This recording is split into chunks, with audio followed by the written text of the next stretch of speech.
Bilang lagi, Pak. Hilang.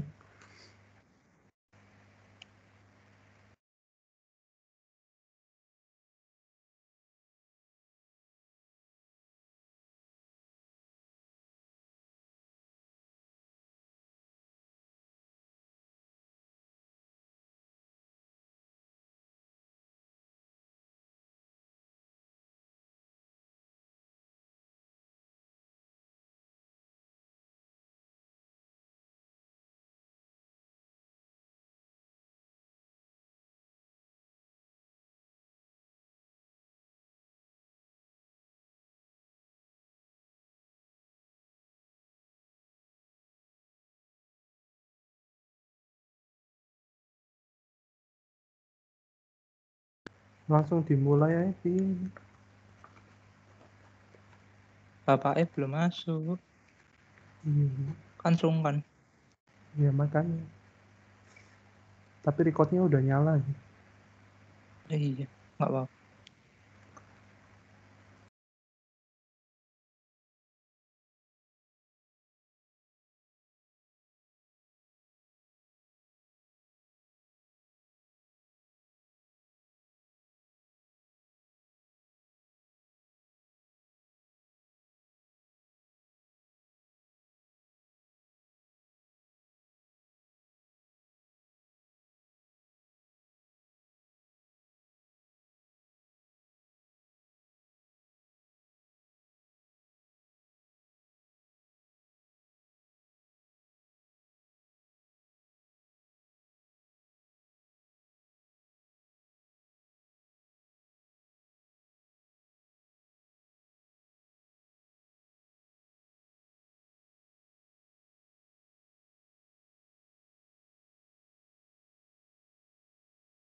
Cek, ya.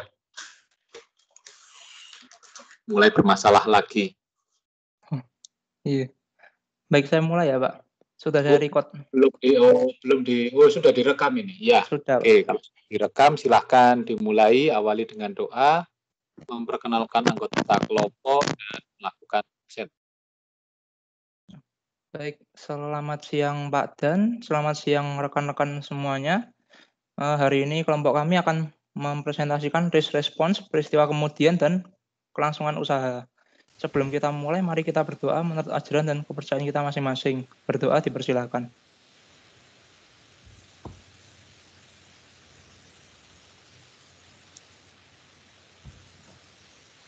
Dapat diakhiri.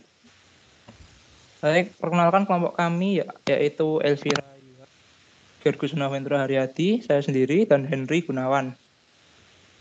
Mari kita langsung masuk ke materi pertama. Peristiwa kemudian. Review terhadap peristiwa kemudian. Bagian ketiga dari penyelesaian audit yang termasuk dalam bagian arus adalah review terhadap peristiwa kemudian.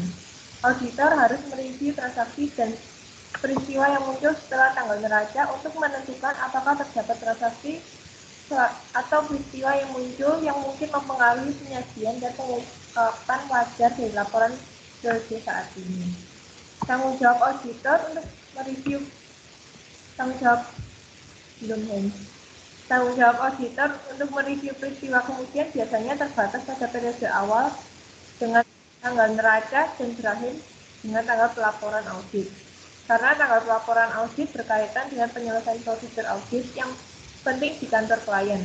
Review terhadap peristiwa selanjutnya seharusnya selesai dekat dengan akhir audit. Secara lebih spesifik, GSA 560 merumuskan tujuan auditor berkaitan dengan peristiwa kemudian. Next. Berikut adalah bagan dari peristiwa kemudian. Auditor bertanggung jawab untuk mereview peristiwa selanjutnya yang terjadi pada tanggal 31 Desember 2007 dan 11 Maret 2008, tetapi tidak untuk peristiwa setelah tanggal pelaporan audit. Kebanyakan prosedur audit terhadap peristiwa yang dilakukan berdekatan dengan tanggal pelaporan audit.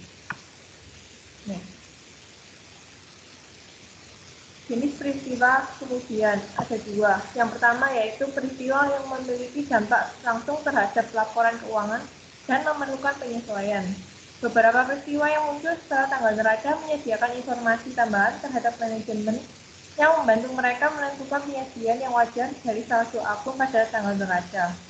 Informasi mengenai peristiwa tersebut membantu auditor dalam memverifikasi saldo.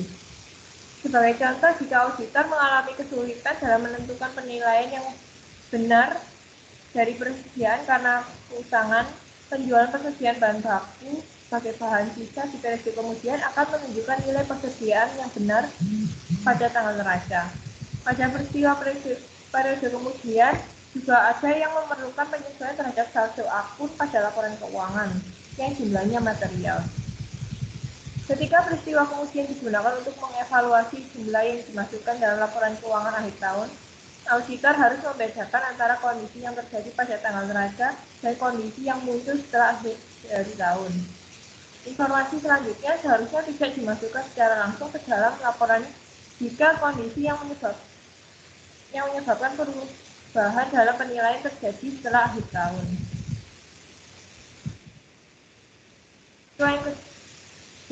Peristiwa kemudian yang kedua yaitu peristiwa yang tidak memiliki dampak langsung terhadap laporan keuangan tetapi memerlukan pengungkapan. Peristiwa kemudian jenis ini menyediakan bukti dari kondisi yang tidak ada pada tanggal neraca dilaporkan tetapi sangat signifikan sehingga peristiwa ini memerlukan pengungkapan walau tidak memerlukan penyesuaian akun. Pada umumnya, peristiwa tersebut dapat diungkapkan secara memadai dengan menggunakan catatan kaki. Akan tetapi, kadang-kadang suatu peristiwa mungkin sedemikian signifikan sehingga memerlukan pengungkapan dalam laporan keuangan tambahan yang memasukkan dampak dari peristiwa seperti jika peristiwa tersebut muncul pada tanggal neraca. Contohnya adalah merger yang sangat material. Auditor perusahaan publik mungkin juga mengidentifikasi peristiwa yang berhubungan dengan pengendalian internal terhadap laporan keuangan yang muncul setelah akhir tahun.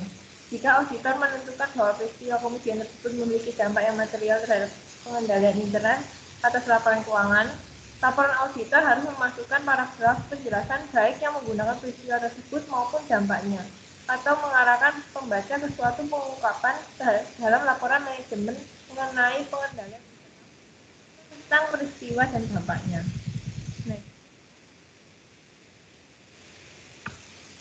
Pengujian audit. Terdapat dua kategori prosedur audit untuk review peristiwa kemudian.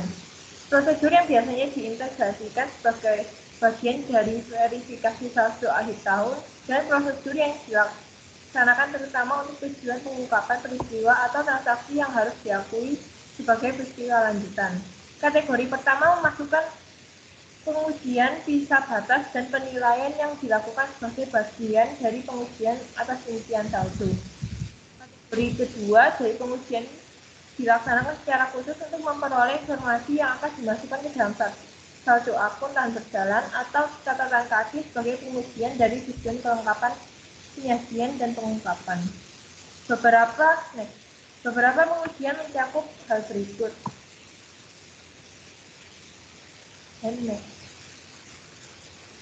Yang pertama, pengujian pertanyaan kepada manajemen. Yang kedua, berkorespondensi dengan pengacara. Ketiga, mereview laporan internal yang disiapkan pada tanggal neraca. Yang keempat, mereview catatan yang disiapkan setelah tanggal neraca. Yang kelima, memeriksa risalah yang diterbitkan pada tanggal neraca. Yang keenam, memperoleh letter of representation. Penanggalan ganda. Kadang-kadang auditor menentukan bahwa peristiwa kemudian yang mempengaruhi laporan keuangan periode berjalan terjadi setelah pekerjaan lapangan diselesaikan tetapi sebelum laporan audit diterbitkan. Sumber dari informasi macam ini pada umumnya adalah manajemen atau media.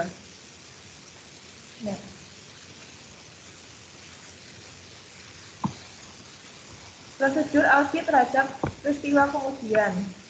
Ada yang pertama, pelajari notulen rapat pemegang saham, dewan komisaris dan komisi-komisi yang dibentuk dalam periode setelah tanggal neraca. Yang kedua, review laporan keuangan klien yang dibuat dalam jangka waktu antara tanggal neraca auditan sampai dengan tanggal penerbitan laporan audit. Yang ketiga, adakan wawancara dengan pimpinan perusahaan klien mengenai peristiwa yang kemungkinan berdampak material terhadap penyajian laporan keuangan. Yang keempat, lakukan wawancara dengan penasihat hukum klien. Yang kelima, review penagihan piutang usaha yang terjadi pada tanggal neraca. Yang keenam, review jurnal penerimaan kas, terutama yang mengenai transaksi penerimaan kas dari penarikan kredit atau dari penjualan aktiva tetap yang jumlahnya material. Yang ketujuh, review transaksi yang material jumlahnya yang dicatat di dalam buku jurnal memorial. Next. Fakta yang ditemukan setelah tanggal neraca ada dua.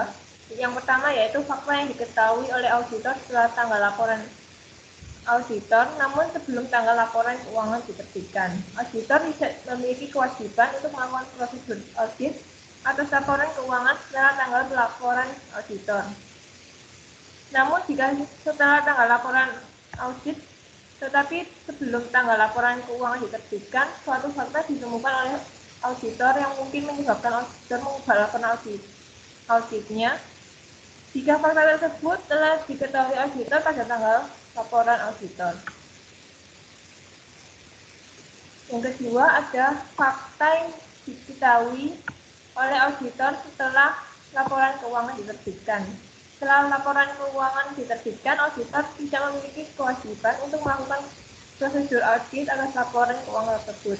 Namun, jika setelah laporan keuangan diterbitkan, semua fakta diketahui oleh auditor, yang jika fakta tersebut diketahui oleh auditor pada tanggal laporan auditor, mungkin dapat menyebabkan auditor mengubah laporan auditnya. Next.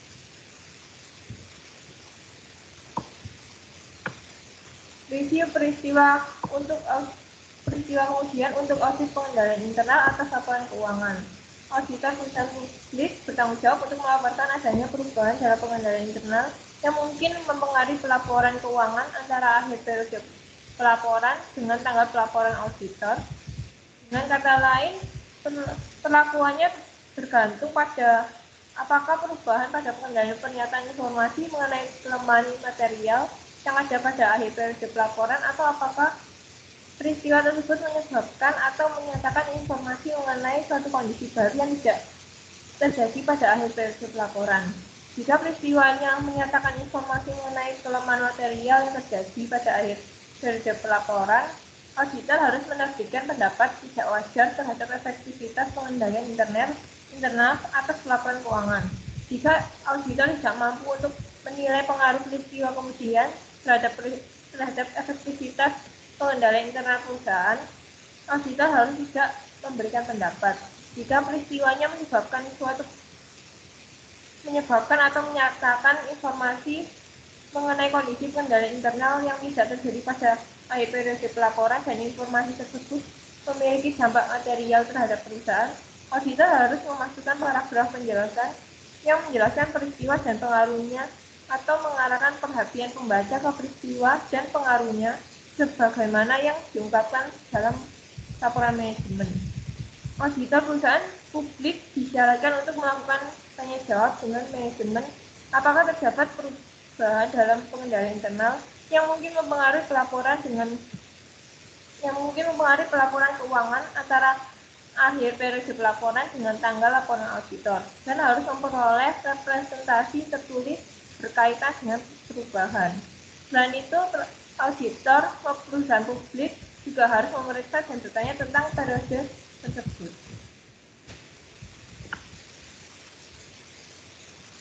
Selanjutnya silakan Gio.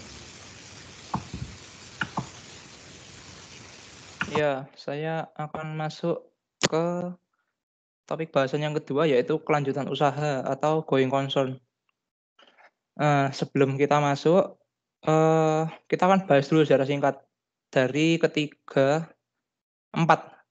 Yang 3 ini ISA, BCAOB, dan ICPA ini merupakan standar audit global, sedangkan yang SPAP ini standar audit di Indonesia.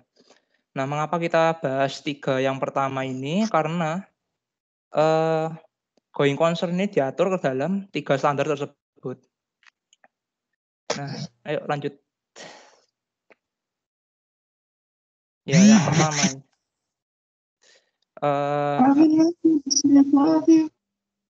Ini mic bocor, permisi ya saya mute. Ya, yang pertama adalah perbedaan ISA dan IAS. Nah, jadi pada awalnya ada 2 badan yang menerbitkan kebijakan akuntansi. Yang pertama adalah International Accounting Standards Committee atau IASC.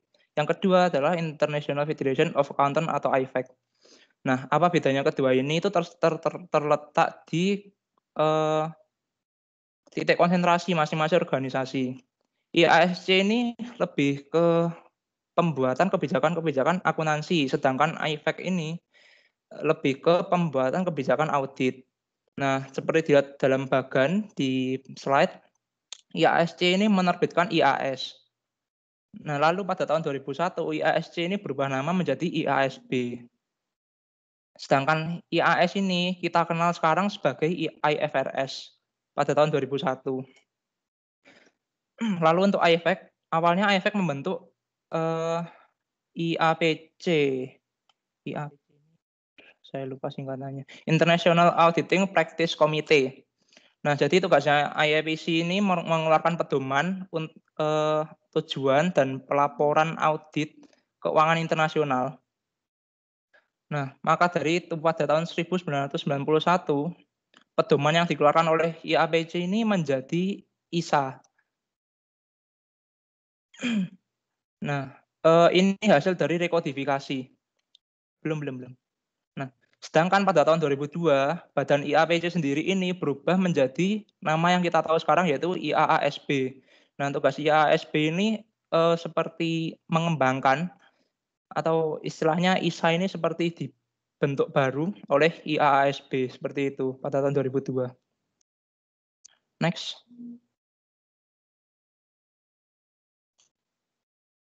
Nah, yang kedua perbandingan AICPA dan PCAOB.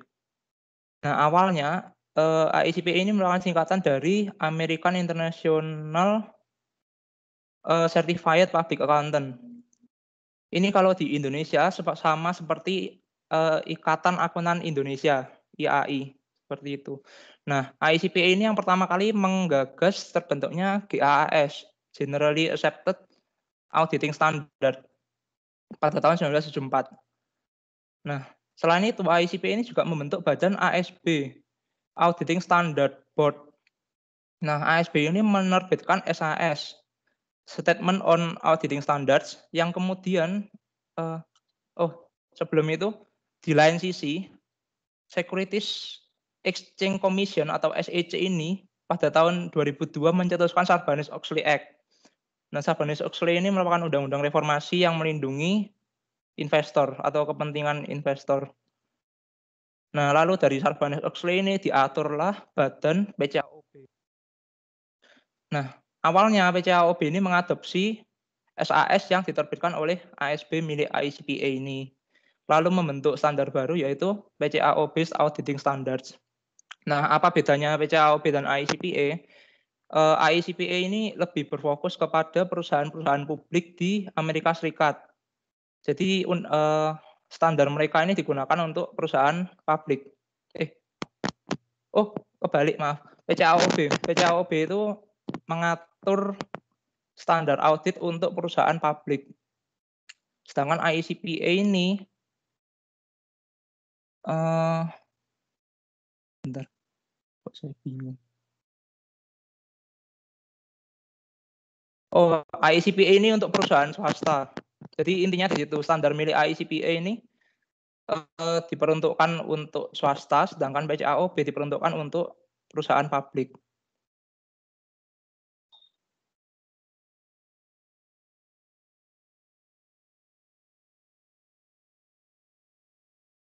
Next. Nah, yang keempat itu adalah standar profesional akuntan publik atau SPAP. SPAP ini standar audit yang dibentuk oleh IAP di Indonesia. Jadi fungsi SPAP ini panduan untuk akuntan publik di Indonesia. Nah, lebih tepatnya SPAP ini dibentuk oleh Dewan Standar Profesional Akuntan Publik Institut Akuntan Publik Indonesia. Iya, DSPAP IAP. Ini merupakan bagian di dalam IAP. Nah, SPAP ini merupakan hasil dari perkembangan berkelanjutan yang dimulai sejak tahun 1973. Pada awalnya, Ikatan Akuntan Indonesia ini menetapkan standar profesional akuntan publik yang mengadaptasi JAAS PE yang tadi saya jelaskan. Nah, pada saat itu namanya bukan SPAP, melainkan masih bernama Norma Pemeriksaan Akuntan. Sedangkan IAP sendiri, Institut Akuntan Publik Indonesia itu baru terbentuk secara terpisah dari IAI pada tahun 2007.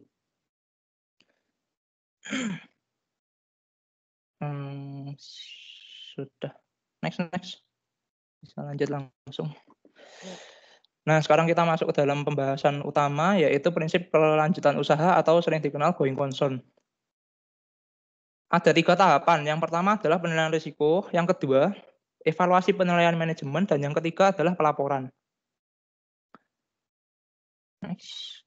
Nah, ini merupakan going concern dalam ISA diatur dalam ISA 570 yang secara khusus mengatur mengenai going concern. Nah, ini merupakan hanya gambaran 10 dan 11 dalam ISA 570 itu berisi mengenai penilaian risiko dalam going concern.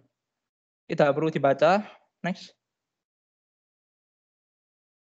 Nah, ini ringkasan dari yang tadi di tabel itu. Jadi intinya adalah dari penilaian risiko di going concern ini, yang pertama adalah auditor mencari tahu apakah peristiwa atau kondisi yang menimbulkan keraguan tentang kesinambungan usaha atau going concern. Caranya bagaimana? Yaitu bertanya ke manajemen. Nah, sudahkah manajemen melakukan penilaian pendahuluan? Jadi manajemen itu seharusnya melakukan penilaian pendahuluan mengenai kemampuan kesinambungan usaha perusahaan tersebut atau entitas. Nah, jika sudah, maka identifikasi peristiwa yang menimbulkan keraguan dan dapatkan rencana tanggapan manajemen. Jadi auditor itu kalau misalkan manajemen sudah memberikan penilaian, auditor wajib mengidentifikasi peristiwa yang menimbulkan keraguan dan bagaimana rencana manajemen untuk menanggapi kelanjutan usaha tersebut.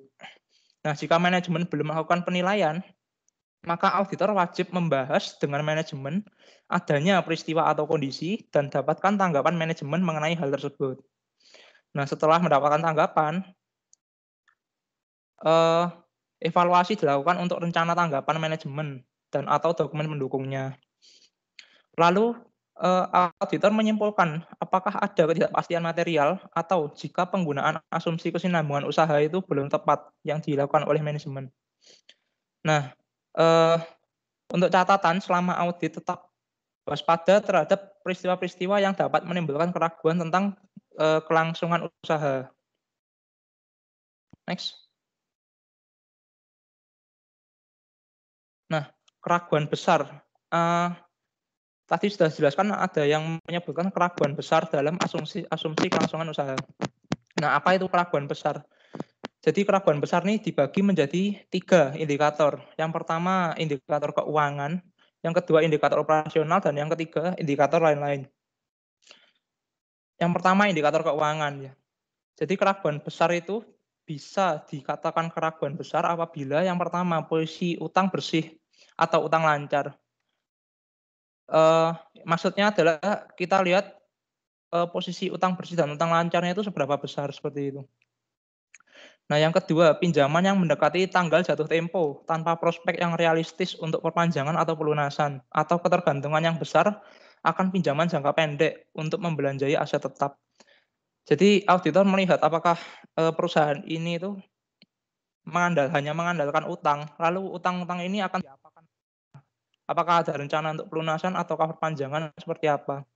Jika meragukan, maka ini bisa menjadi keraguan besar.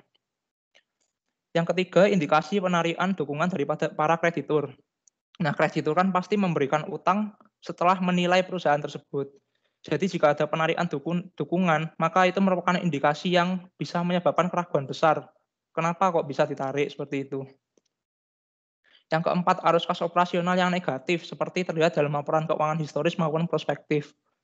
Jadi auditor melihat tren dari laporan keuangan ini, apakah labanya terus menurun atau rugi terus atau bagaimana. Ini bisa menjadi potensi keraguan besar. Yang kelima, rasio keuangan utama yang buruk. Ini pasti karena rasio keuangan mencerminkan kinerja perusahaan. 6, kerugian operasional yang besar. Ini sama seperti yang poin yang keempat. Yang ketujuh, penurunan nilai aset yang digunakan untuk menghasilkan arus kas secara signifikan.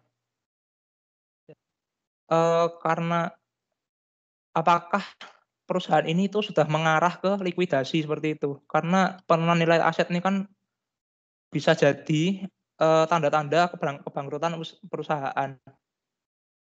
Yang kedelapan, menunggak membayar dividen atau bahkan menghentikannya sama sekali. Tunggakan atau menghentikan dividen ini berarti bisa jadi perusahaan mengalami krisis saldo laba sehingga tidak mampu membayarkan dividen. 9, ketidakmampuan membayar para kreditur pada tanggal jatuh temponya utang. Ini sudah jelas karena ya menunjukkan kalau perusahaan tidak mampu membayar utang.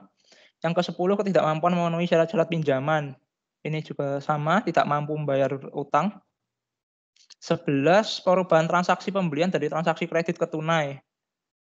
12, ketidakmampuan memperoleh pendanaan. Oh ya, nomor 11 ini maksudnya adalah kalau perusahaan itu kredit, maka dia kan pasti punya cadangan aset atau kas supaya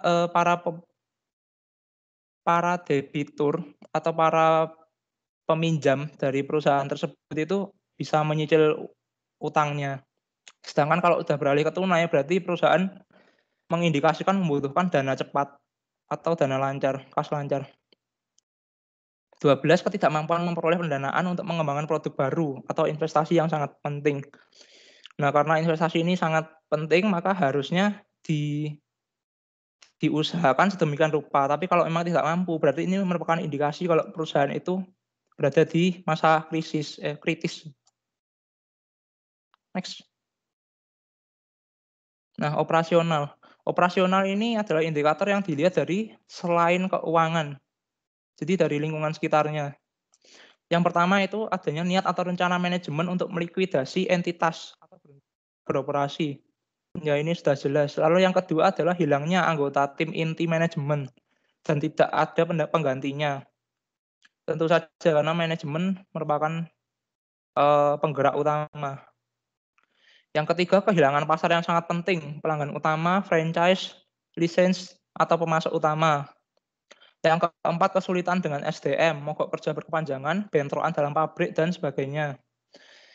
Yang kelima, kekurangan pemasok untuk bahan baku atau mesin yang penting. Yang keenam, munculnya saingan baru yang sangat sukses. Ini semua bisa menjadi keraguan besar karena berpotensi perusahaan itu mengalami kebangkrutan. Nah, indikator lain-lain. Yang pertama adanya ketidakpatuhan mengenai kewajiban permodalan. Yang kedua, ketidakpatuhan terhadap ketentuan perundang-undangan atau ketentuan statuter anggaran dasar. Yang ketiga, tuntutan hukum terhadap entitas yang belum final dan dapat berdampak buruk atau entitas tidak mampu memenuhi tuntutan tersebut. Yang keempat, perubahan undang-undang, ketentuan perundang-undangan atau kebijakan pemerintah yang berdampak buruk bagi entitas. Nah, tahap yang kedua, indikator lain-lain yang terakhir yaitu bencana besar yang tidak diasuransikan atau yang underinsured. Next. Ya, tahapan audit going concern yang kedua adalah mengevaluasi penilaian manajemen. Di dalam ISA 570 diatur dalam alinea 12 sampai 15.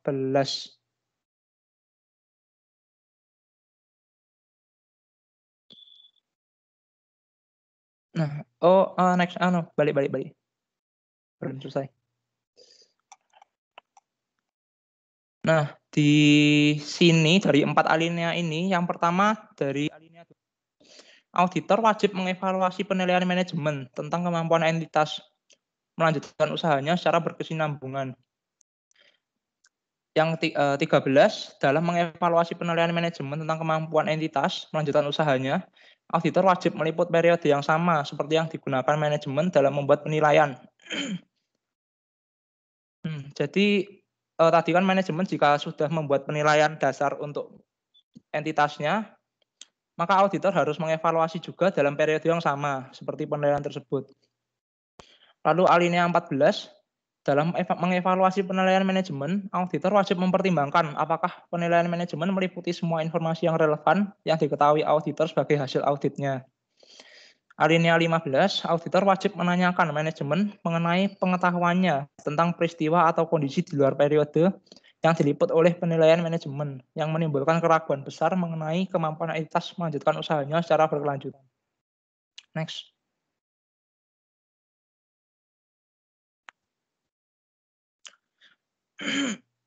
Tahap yang terakhir yaitu pelaporan. Pelaporan ini diatur dalam alinea 17 sampai 24 di ISA 570. Nah, next.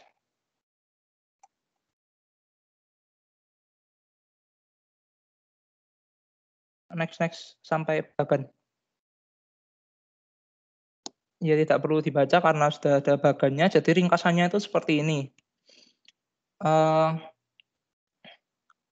Jika manajemen itu menggunakan asumsi kelangsungan usaha, tapi ada ketidakpastian material, maka auditor harus bertanya apakah laporan keuangan mengungkapkan secara penuh atau auditor mencari tahu. Apakah laporan keuangan mengungkapkan secara penuh peristiwa atau kondisi ketidakpastian material tersebut. Jika iya, maka pendapat wajar tanpa pengecualian dengan adanya alinea penekanan hal tertentu. Itu yang harus dilakukan oleh auditor. Tapi jika tidak dicantumkan dalam laporan keuangan, maka berikan pendapat wajar dengan pengecualian atau tidak wajar, dan nyatakan bahwa ada ketidakpastian material. Nah, tapi jika kasusnya adalah keliru, manajemen keliru menggunakan asumsi usaha berkesinambungan atau going concern, maka auditor wajib langsung memberikan pendapat tidak wajar. Seperti itu. Next. Oke, selanjutnya sekarang kita masuk ke cara pengerjaan kertas kerja untuk peristiwa kemudian dan kelangsungan usaha. Ini ada studi kasus tentang PT Indofood yang permasalahannya kita asumsikan saja. Jadi ada dua permasalahan. Untuk peristiwa kemudiannya pada tanggal 15 Januari ini ada berita kalau debitur dari PT Indofood Sukses Makmur ini mengalami kerugian sehingga tidak bisa membayar utangnya pada PT Indofood sebesar 45 juta. Setelah itu untuk yang analisis kelangsungan usaha yaitu terdapat indikasi bahwa PT Indofood tidak mampu membayar utang dalam waktu yang telah ditentukan. Kita langsung masuk saja ke atlasnya. Sebentar ya, saya bukakan.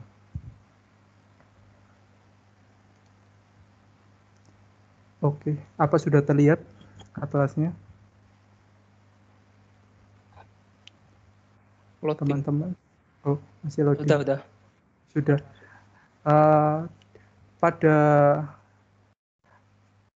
Pada hari ini kita akan membahas atlas dengan indeks B230 dengan B240. Yang pertama kita masuk ke atlasnya, terus klik ke B30 ini untuk masuk ke kertas kerjanya. Setelah masuk, kita di sini auditor itu harus melakukan identifikasi atas peristiwa-peristiwa yang terjadi setelah tanggal neraca dan menganalisis lebih lanjut apakah peristiwa itu dapat mempengaruhi laporan keuangan dan pengungkapannya. Kita langsung masuk ke kondisi subsequent. Ini yang tadi salah satu contohnya sudah disebutkan dalam studi kasus di PPT. Jadi di sini ada kondisi subsequent ini merupakan sebuah pertanyaan-pertanyaan yang harus dijawab auditor. Ini dijawabnya secara drop down, dipilih ya atau tidak. Terus seperti contoh tadi karena ada kebangkrutan debitur sehingga tidak dapat membayar utang kepada PT Indofood ini, maka di sini nanti dicentang ya. Nah, untuk Kalau misalnya kita menyentang ya, ini kita akan kembali ke kolom selanjutnya, yaitu dampak terhadap akun LK. Ini diisi secara manual, seberapa besar dampak yang terjadi akibat berita tadi, sehingga di sini pengungkapannya ditulis ya juga. Nah, setelah pengungkapannya diisi ya, maka pace-nya ini akan langsung muncul pace atau pace. Terus ke kolom selanjutnya, yaitu frasa pengungkapan. Ini diisi dengan keterangan atau frase pengungkapan yang akan dituangkan dalam catatan atas laporan keuangan. Setelah itu referensinya ini diisi dengan link dokumen pendukungnya. Nah, di sini terus kita mengisi ini semua sampai nomor 21 dan mengisi tabel simpulan. Tabel simpulan ini dapat diisi dengan mendrop down dan mengisi dengan dua pilihan, yaitu bukti audit tidak cukup dan tepat serta evaluasi peristiwa kemudian tidak memadai, atau bukti audit cukup dan tepat serta evaluasi peristiwa kemudian memadai. Setelah memilih ini, maka status KPP sudah komplit dan kita bisa lanjut ke indeks berikutnya. Pada indeks berikutnya, yaitu indeks kelangsungan usaha. Di sini ada beberapa bagian penting yang perlu kita ketahui. Yang pertama adalah bagian 1 ini adalah analisis Altman Z-score. Di sini kita bisa lihat di sini ada tabelnya.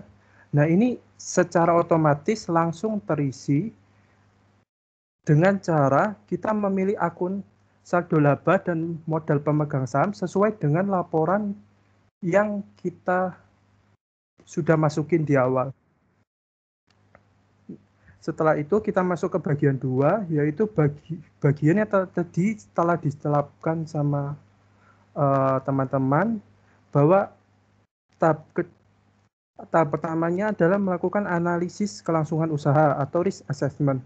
Nah, di kolom sini kita langsung mengisi pelaksanaan prosedur yang menjawab dari pertanyaannya ini. Cara mengisinya yaitu dengan drop down dilaksanakan atau tidak dilaksanakan atau tidak berlaku. Kalau misalnya tidak dilaksanakan dan tidak berlaku, ini diberikan penjelasannya. Dan ref KPP ini diisi dengan link atau referensi kertas kerja tambahan yang dibuat auditor untuk mendukung pengujiannya. Setelah itu ada prosedur dan aktivitas yang terkait yang tadi bisa dibilang indikator keraguan. Ya, indikator keraguan ini dibagi jadi 2, yaitu keuangan perusahaan dan operasi perusahaan yang penting dan lain-lain. Ada indikator lainnya. Ini pertanyaan auditor. Ini pertanyaan yang harus dijawab auditor dengan cara mengisi tabel ya atau tidak dengan cara drop down. Dan kalau misalnya ya, diberi penjelasan mengapa dan menyertakan bukti referensi KKP. Kalau tadi kita sesuai contoh, karena diindikasikan bahwa klien kita tidak mampu membayar utang, maka kita mengiyakan pertanyaan nomor 3. Begitu. Setelah itu, setelah mengisi tahap ini, kalau misalnya ada ya seperti ini, seharusnya di sini ada muncul penjelasan rencana manajemen dan tanggapan dari auditor atas penjelasan manajemen menanggapi isu yang ada. Nah, setelah itu kita menyimpulkan bukti audit ini cukup dan tepat atau bukti audit tidak cukup dan tepat serta evaluasi kesimpulan usaha tidak memadai. Kalau menurut simpulan auditor tidak cukup dan tidak tepat, maka auditor harus menyertakan alasannya. Seperti ini. Setelah itu baru status KPP akan komplit. Begitu penjelasan mengenai cara pengisian kertas kerja untuk indeks B230 dan B240. Sekian presentasi dari kelompok kami. Terima kasih.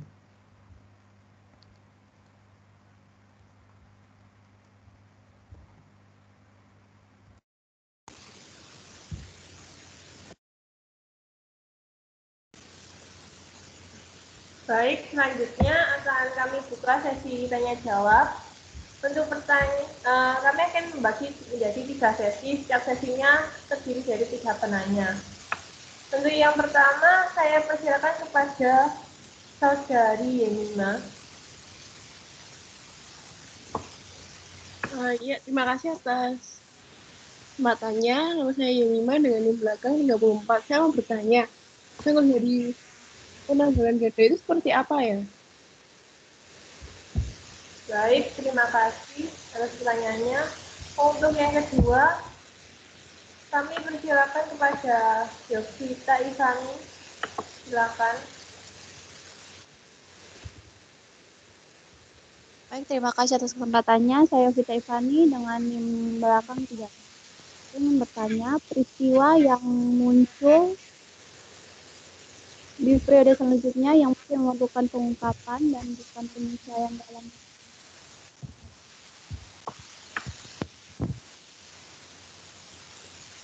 Halo. Bisa diulang buat pertanyaannya? Kedengaran nggak? Halo? Ya, sudah. Saya mau bertanya tentang peristiwa yang muncul di periode selanjutnya yang mungkin memerlukan pengungkapan dan bukan penyesuaian dalam laporan keuangan itu apa saja ya? Terima kasih. Baik. Untuk yang ketiga, kami persilakan kepada Olivia Gavila.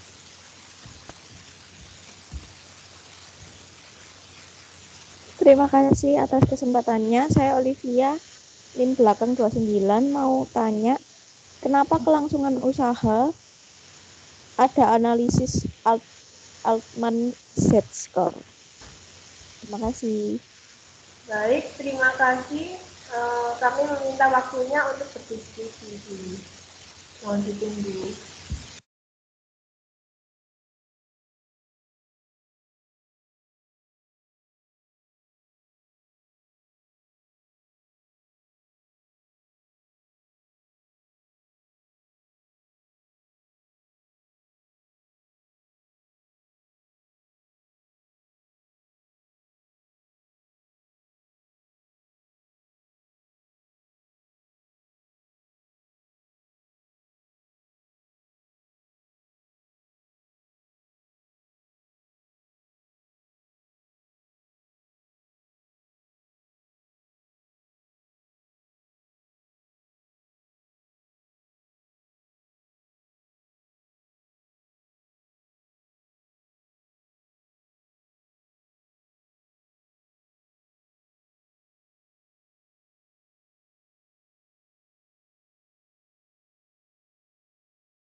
Tes.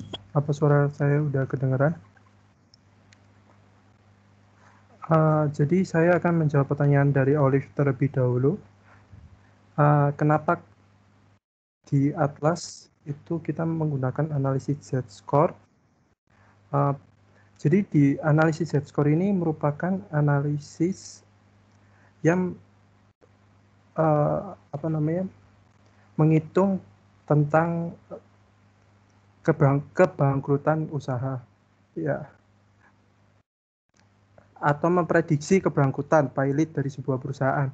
Nah, itu bisa menjadikan salah satu indikator dalam pengambilan keputusan analisis dari auditor tentang memprediksi kelangsungan usahanya. Begitu, Saudari Olive. Apakah sudah menjawab pertanyaannya kenapa Atman Z-score ada di Atlas untuk kelangsungan usaha?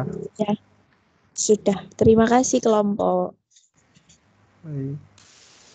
Selanjutnya, saya akan menjawab pertanyaan dari Ivani. Contoh peristiwa yang memiliki dampak langsung terhadap laporan keuangan dan memerlukan penyesuaian.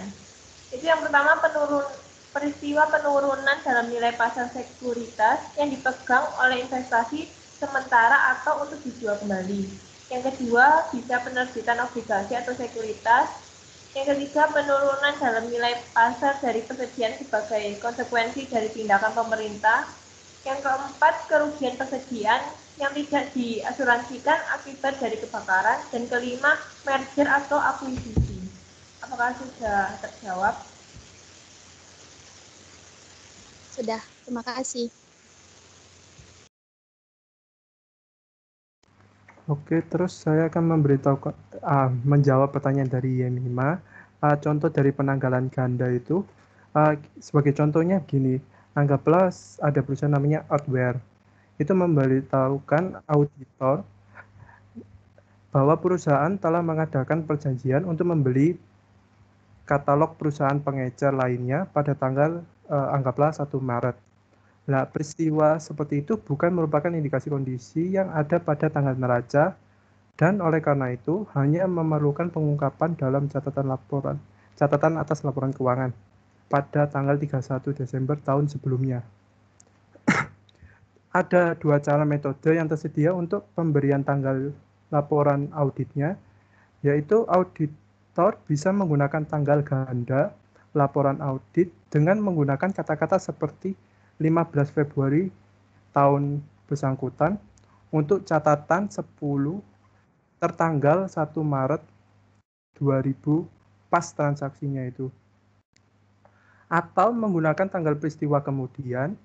Dalam metode tanggal ganda, tanggung jawab auditor untuk peristiwa yang terjadi setelah tanggal selesainya pekerjaan lapangan dibatasi pada peristiwa tertentu yang secara spesifik disebut dalam catatan atas laporan keuangan. Jika laporan audit diberi tanggal hanya tanggal 1 Maret 2006, tanggal 1 Maret tahun 2000 bersangkutan, tanggung jawab auditor diperluas sampai pada tanggal tersebut. Begitu, Yemima. Apakah sudah menjawab atau perlu atau Saya cukup menjawab. Terima kasih kelompok. Ya. Baik, untuk sesi kedua kami buka untuk 3 penanya. Kami persilakan kepada Monica Angelina untuk bertanya. Baik, terima kasih atas pertanyaannya. Saya Monica Angelina dengan NIM belakang 26. Saya mau tanya contoh dari peristiwa yang memiliki dampak langsung terhadap laporan keuangan dan memerlukan penyesuaian itu seperti apa? Terima kasih. Baik, terima kasih pertanyaannya. Untuk yang kedua, silakan Steven Wijoyo. Ya, terima kasih atas kesempatannya. Saya Steven Wijoyo, NIM 1218133. Saya ingin bertanya, apakah subsequent event itu harus semuanya diaudit atau ada kriteria subsequent event tertentu yang harus diaudit? Kemudian jika akuntan publik tidak mengaudit subsequent event, apa yang terjadi? Seperti itu. Terima kasih. Baik, terima kasih pertanyaannya. Untuk yang ketiga, silakan Michael Wijayanto. Baik, terima kasih atas kesempatannya. Saya Michael dengan NIM belakang 25. Saya ingin bertanya, kenapa di prosedur audit terhadap peristiwa kemudian auditor itu perlu melakukan wawancara dengan penasihat hukum klien? Sekian pertanyaan dari saya. Terima kasih. Baik, kami akan mendiskusikannya dahulu. Mohon ditunggu.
Ya, jadi saya akan mulai menjawab. Terima kasih sudah menunggu. Yang pertama saya akan menjawab pertanyaan dari saudara Michael. Mengapa auditor melakukan wawancara dengan penasihat hukum klien?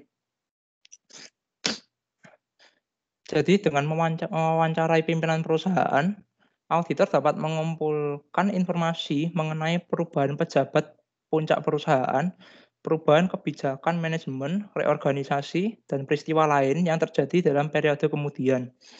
Informasi yang diperoleh auditor dari hasil wawancara ini dapat digunakan untuk mempertimbangkan perlunya adjustment terhadap laporan keuangan klien, atau untuk mencantumkan penjelasan di dalam laporan audit. Apakah sudah cukup menjawab? Sudah cukup menjawab. Terima kasih. Terima kasih. Selanjutnya saya akan menjawab pertanyaannya Mas Angelina. Contoh peristiwa yang muncul di periode selanjutnya yang mungkin memerlukan pengungkapan, tapi bukan penyelesaian itu seperti apa?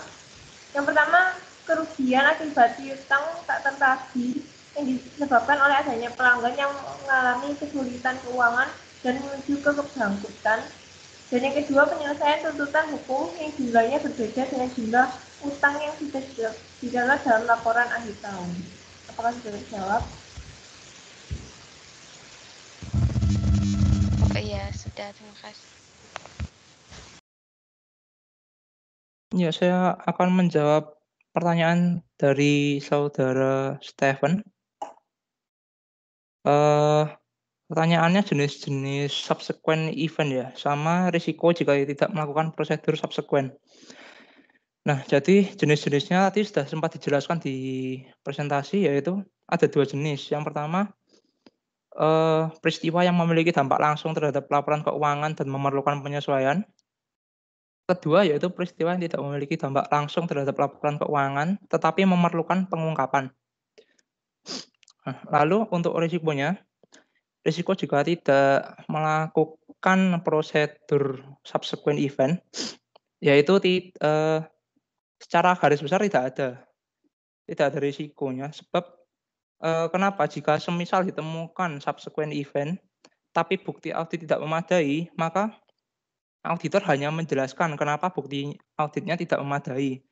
Sementara jika bukti auditnya memadai, maka bukti audit itu harus dijelaskan sebagai referensi. Jadi risikonya itu hanya terletak sebagai referensinya. Seperti itu. Apakah cukup menjawab? Ya, terima kasih. Baik, untuk sesi yang terakhir, kami persilakan kepada Saudara Marcel. Ya, terima kasih atas kesempatannya. Saya Marcel Sujaya dengan NIM belakang 22. Saya ingin bertanya, apa yang harus dilakukan auditor ketika menemukan fakta setelah tanggal neraca dan manajemen melakukan perubahan terhadap laporan keuangan? Ya, terima kasih. Baik, untuk yang kedua, kami persilakan kepada Saudari Italia. Terima kasih atas kesempatannya kelompok. Saya Talia dengan NIM 35. Saya ingin bertanya, apakah opini audit going concern yang telah diterima oleh auditi sebelumnya itu dapat memengaruhi opini auditor yang sekarang sedang mengaudit di auditinya itu? Terima kasih. Baik, untuk yang ketiga, kami persilakan kepada Melinia Wahyu. Baik, terima kasih. Saya Melinia Wahyu dengan NIM belakang 24.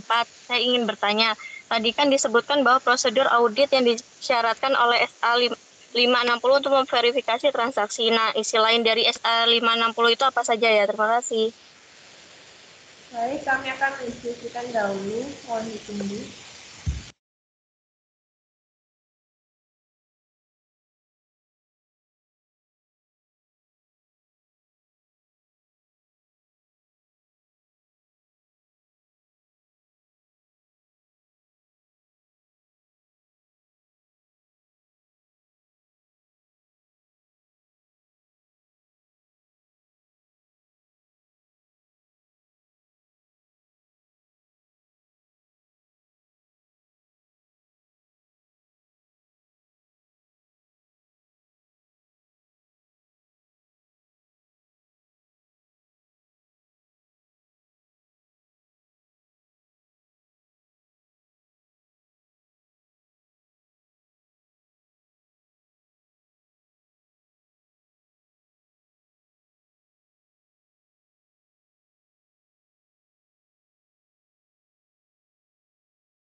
Baik, terima kasih sudah menunggu.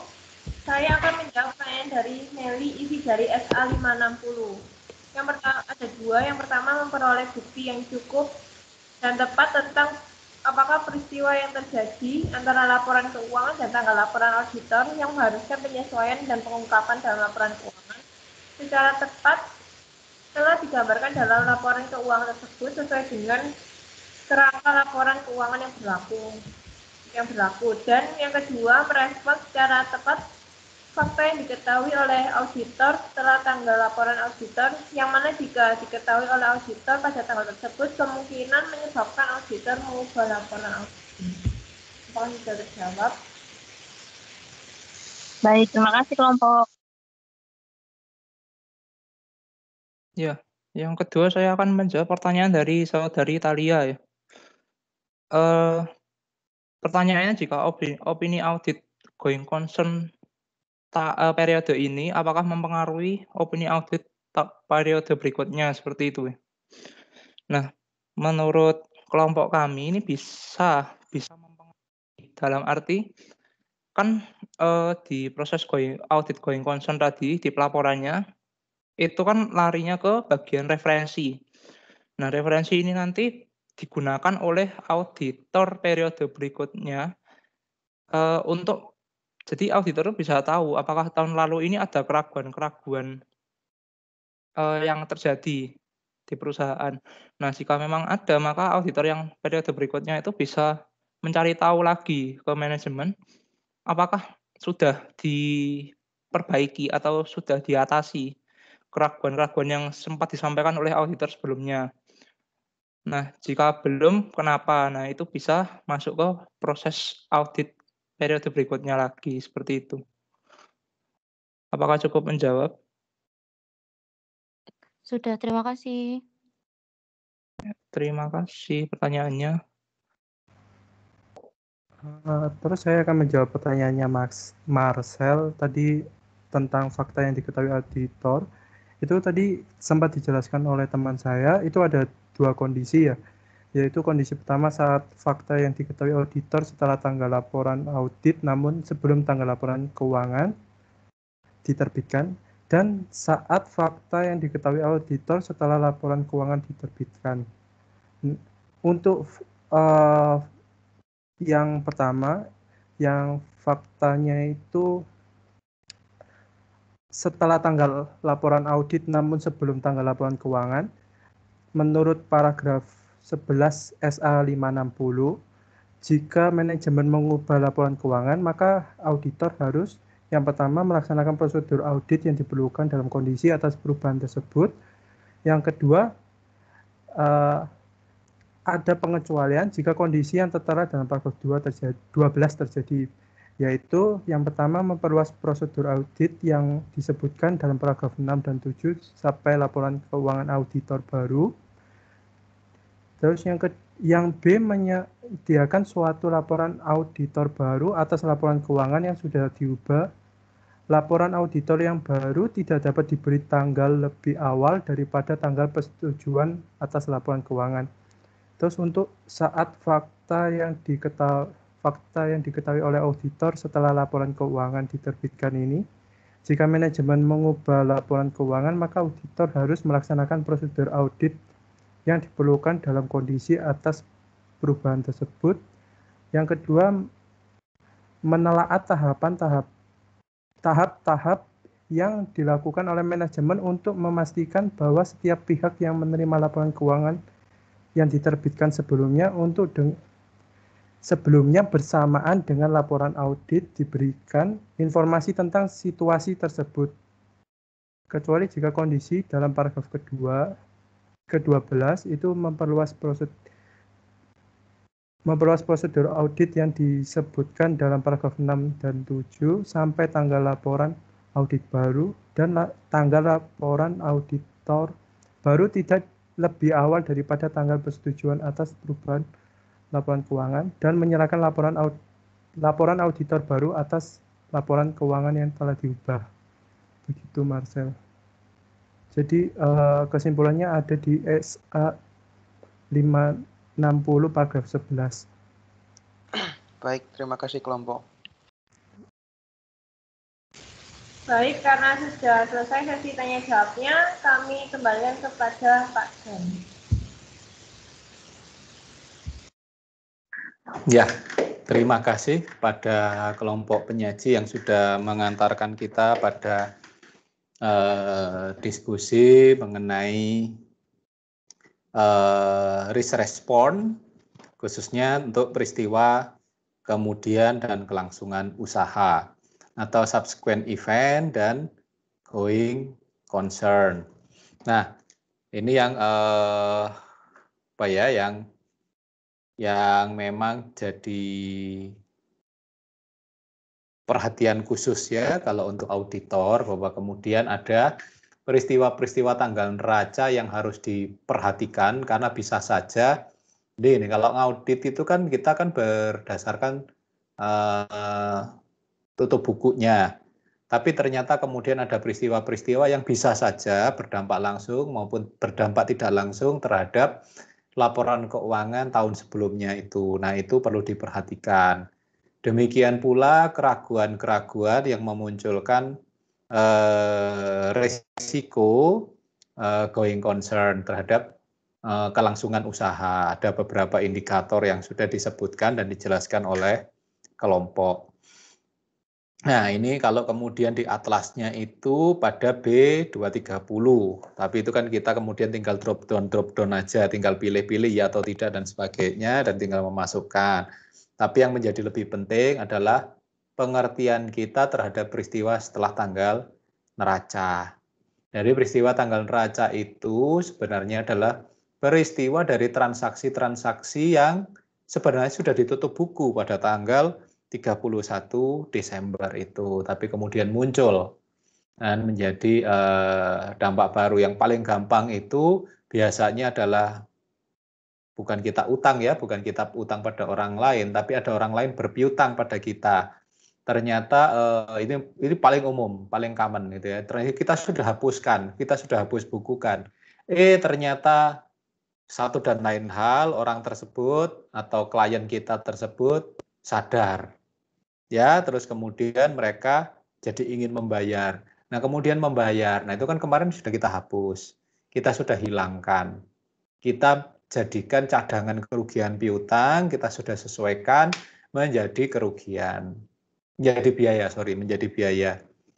Nah, itu kemudian sekarang muncul. Orangnya bayar, apa yang terjadi? Loh, kita masa merubah yang kemarin kita hapus, ya nggak mungkin. Nggak boleh.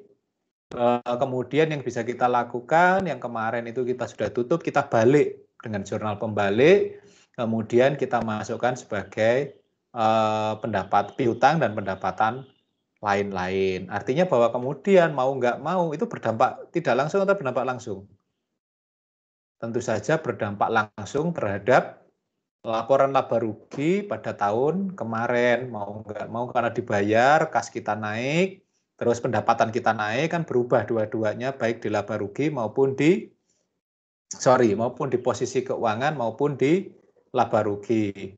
Di posisi keuangan jadi pendapatan, terus di laba rugi jadi pendapatan, sedangkan di posisi keuangan piutang yang kita sudah hilang kita kurangkan, itu kita masukkan kembali terus kemudian dibayar. Jadi dampaknya di laporan keuangan cukup besar. Nah, itu bagaimana kalau ada peristiwa seperti itu? Apakah kemudian auditor harus perhatian? Ya iyalah, bahwa kemudian peristiwa-peristiwa setelah tanggal neraca itu, jadi bisa saja tidak ditemukan oleh auditor, tapi auditor harus perhatian. Karena apa? Karena laporan yang diaudit oleh auditor atau yang kita audit itu kan berakhir 31 Desember. Tapi kemudian audit itu kan prosesnya berjalan setelah laporan keuangan itu jadi, katakanlah 31 Januari baru jadi, kemudian kita audit di bulan Februari. Nah, itu kan kita bisa tahu ada perubahan-perubahan yang terjadi, termasuk juga yang kita ikuti dalam proses pengauditan. Nah, itu yang kemudian harus disesuaikan dan harus diungkapkan. Karena apa? Bisa saja berdampak bukan ngomong berdampak langsung tidak langsungnya ya, berdampak pervasif, berdampak besar terhadap perusahaan. Karena apa? Karena muncul menjadi risiko. Iya, kalau kita itu katakanlah orang lain yang berutang pada kita ya, yang kita punya piutang, itu kan kemudian nambah arus kas kita jauh bisa jadi lebih baik. Tapi kalau sesuatu yang sifatnya itu apa? Contohnya adalah contingent liabilities. Ada kewajiban bersyarat yang kemudian katakanlah saya punya investasi pada pihak lain. Nah, kemarin masih nggak apa-apa laporan keuangannya. Prosesnya ternyata apa? Prosesnya itu memang kemudian indikasi bahwa investasi saya itu tidak terbayar karena mereka pilot. Tapi kan itu tidak bisa kita laporkan, kita mencurigai pilot, kan tidak bisa. Sampai kemudian kenyataan bahwa mereka memang katakanlah call 1, call 2, call 3. Ternyata itu juga terjadi pada utang. Nah, ternyata kita sudah, ya dia ada di cadangan kita kan. Tapi bahwa kemudian ternyata betul-betul terjadi, November itu adalah titik terakhir mereka harus bayar. Nah, kalau satunya kan di bulan Januari gitu ya. Di Januari itu ternyata mereka betul-betul tidak mampu bayar. Mereka menyatakan pilot sehingga mereka butuh bantuan pengadilan untuk mereka pilot. Mereka kemudian masuk sidang PKPU. Tidak harus kita ya. Kalau kita yang memasukkan ya boleh lah, tapi kan kita cari pekerjaan, itu cari perkara ya. Kalau itu memang investasi besar ya kita PKPU-kan. Kalau mereka tidak bisa bayar dan mereka masih punya aset. Nah, ternyata mereka PKPU. Apa yang terjadi? Maka kemudian keraguan kita terhadap kemungkinan itu kita bisa tagih dari aset itu investasi maupun juga dari piutang yang muncul di kita itu kan kemudian jadi yang kemarin itu sifatnya laten, jadi ancaman laten gitu ya, belum nyata, tapi kemudian ini jadi manifest. Tapi kan bahayanya itu, enaknya omong, resikonya itu kita sudah ketahui dari tahun kemarin, tutup buku tahun kemarin, dan kemudian baru muncul sekarang. Betul-betul keraguannya.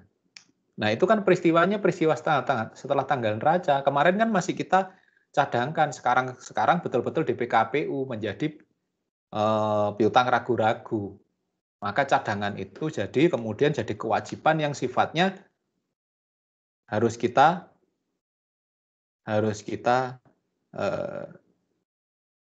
bukan kewajiban ya, tapi kemudian itu menjadi bersyarat karena kita tidak tahu kapan itu akan kita terima, kapan itu ketidakpastian itu jadi nyata, dan itu kemudian kita harus serahkan ke pengadilan yang bisa saja tidak selesai dalam 1-2 tahun. Tapi kemarin kan sudah kita nyatakan itu sebagai investasi atau sebagai piutang kita yang bisa kita tagih. Tapi pada tahun ini nyata gitu ya, di Januari, Februari gitu ya. Kalau kemudian peristiwanya itu katakanlah di Juli nanti gitu kan ya nggak apa-apa, itu auditornya sudah lepas. Tapi auditornya tahu ada di situ dan kemudian dia melihat, loh terjadi. Di dalam proses audit sebelum mengeluarkan laporan auditnya muncul itu peristiwa itu. Yaitu contohnya tadi di November kita masih berharap bisa kita tagih, kita kirimin walaupun kita tahu mereka sudah katakanlah sudah tahu akan default ya tanggal 30 katakanlah bulan November itu kita tagih. Nah, kan mereka kita kasih waktu 1 bulan sampai 3 bulan, tapi kemudian call satunya kan setelah mereka terlambat 1 bulan tidak membayar, di Januari kita panggil dengan call 1. Di call 1 mereka sudah mengajukan PKPU. Nah, mau gimana lagi? Auditornya tahu dalam proses itu. Nah, yang kemarin gimana? Masa kemudian kita akui sebagai kerugiannya sekarang? Kan tidak, itu kan kemarin, peristiwanya kemarin. Tapi kemarin sudah siap-siap dicadangkan, sekarang muncul. Nah, berarti bagaimana antisipasinya? Ya itu harus diungkap oleh auditor nih. Gini. Ada peristiwa-peristiwa yang setelah tanggal neraca baru muncul. Kepastian keterjadiannya. Nah, itu kemudian harus diaudit secara khusus, lebih mendalam gitu ya. Oleh auditor jadi perhatian. Ada kemarin-kemarin sih ya piutang ragu-ragu aja, nggak apa-apa, ada cadangannya sudah ada beres. Loh, tapi sekarang PKPU. Ya kalau kemudian piutangnya kecil, ya kalau penempatan dananya kecil, lah kalau besar kan berdampak pervasif. Katakanlah kita punya aset 100 miliar gitu katakanlah. Terus kita menempatkan dana itu karena kita punya kelebihan, kita taruh 10 miliar ke PTA, PTA atau PTB atau kepada wealth management ya, ke mana sekuritas gitu ya. Ternyata kemudian tahun ini jadi default 10% ya dari aset kita. Apa nggak pusing? Nah, mau nggak mau gimana? Harus kita sesuaikan. Tahun kemarin masih 100. Nah, tahun ini masa kemudian default itu kita langsung hapuskan jadi 90. Ya nggak seperti itu perlakuannya. Makanya itu kan ada proses, kemudian harus mendatangi, ya kita harus ngobrol dengan manajemen, dengan TJWG, those charged with governance yang selama ini ya komite auditnya ya, TJWG-nya itu yang kemudian gimana kemarin. Nah, kalau semua risalahnya notulensi itu kan risalah ya. Dari rapat-rapat ternyata memang sudah dicadangkan dan kemudian sudah bukan dipersiapkan ya. Kita sudah antisipasi dengan cadangan dan kemudian sekarang baru muncul. Ya artinya bahwa kemudian ya memang berdampak. Bahwa itu memang kemudian harus didisclose, harus diungkap oleh auditor. Tapi bahwa kemudian peristiwa itu tidak akan merubah opininya. Karena kalau kemudian opininya, oh sebetulnya wajar. Ya wajar dengan catatan ya di beberapa tempat gitu. Terus karena peristiwa itu, wah berubah menjadi tidak wajar. Ya enggak, kan peristiwanya kemarin, tahun kemarin. Nah kan manifestnya baru sekarang, nyatanya baru sekarang. Kalau kemudian yang kemarin kita audit, terus kemudian kita nilai dengan nilai keadaan kondisi sekarang, ya nggak fair juga. Wong auditnya kan untuk tahun buku yang berakhir pada 31 Desember 2020. Masa yang 2021 peristiwa kemudiannya dicampurkan? Tidak. Tapi kalau diungkap, ya. Nah itu salah satu contohnya. Gampangnya omong kayak begitu, karena keraguan kita terhadap piutang. Katakanlah kalau kita punya utang, terus kemudian sama, kita ada persiapkan, ternyata utang kita tidak mampu kita bayar, kita yang default. Ya, perusahaan kita yang default, ya kalau diaudit ya diungkap kayak begitu, ya memang wajar karena mungkin sudah ada niatan ya untuk tidak membayar. Tapi kan ini kita ngomong kita sebagai auditor saat memeriksa. Ya kalau ini sih Michael tahu. Kalau Michael mungkin tidak terlalu banyak tahu ya, tapi setelah Michael menyelesaikan pekerjaan auditnya kebetulan di koperasi yang tempat saya bekerja itu terjadi peristiwa setelah tanggal neraca ini subsequent. Nah, itu harus diungkap oleh auditor. Nah, tapi kalau jumlahnya besar, signifikan, terus kemudian apakah itu berpengaruh terhadap opini, berpengaruh terhadap juga audit going concern-nya, nah itu urusan yang lain lagi. Tapi kalau seperti tadi, total aset kita 10 miliar, terus kemudian kita taruh investasi kita itu sebesar 100 miliar ya, kita taruh investasi itu 10 miliar dan kemudian berpengaruh terhadap penarikannya, ya gede banget kalau 10%. Ya pasti kemudian berdampak material. Nah itu yang namanya subsequent event. Di sini kan kemudian dicontohkan hanya 45 juta ya. Ya kemudian kalau 45 juta dari perusahaan yang namanya Indofood Sukses Makmur itu ya kayak sekedar mereka meludah aja, gitu kan, duit kecil itu kalau Indofood itu ya, urusannya dengan miliar dan ratusan miliar dan bahkan triliun. Kalau ini utangnya itu 45 miliar baru terasa kalau untuk ya ini contohnya aja sih, nggak apa-apa sih kalau untuk contoh Indofood. Tapi kalau Indofood 45 juta itu duit kecil gitu ya, receh yang kemudian ya sama dengan kalau mereka sehari-hari sama kita itu hanya untuk duit parkir aja gitu ya. Ya, tapi nggak apa-apa, ini namanya contoh untuk pembelajaran, dituliskan dengan baik oleh kelompok ini ya. Ya, apresiasi saya untuk kelompok ini menyajikannya lebih gitu ya, karena seharusnya langsung kepada hal yang sifatnya praktikal, tapi kelompok ini menambahkan dengan yang sifatnya theoretical ya, sejarahnya, asalnya bagaimana dan sebagainya. Sayang kalau mau lebih detail lagi itu, yang dibahas itu bukan hanya masalah auditnya, tapi kemudian yang alat yang ada di sini ya, membahas lebih subsequent eventnya lumayan, tapi kan kemudian saat kemudian Z-score itu diceritakan lebih panjang, itu ada banyak ceritanya gitu ya yang bisa diceritakan kalau kita ngomongin ini namanya apa, analisis kebangkrutan, bukan hanya Z-score ya, ada Y-score, ada X-score ya, karena bukan hanya Altman tapi ada Springett, ada kemudian Olsen, ada 5 orang yang menulis tentang, yang melakukan penelitian dan kemudian jadi panutan untuk sekarang. Smijuski ya, Z-score itu kemudian Smijuski karena sudah diambil dia pakai X-score.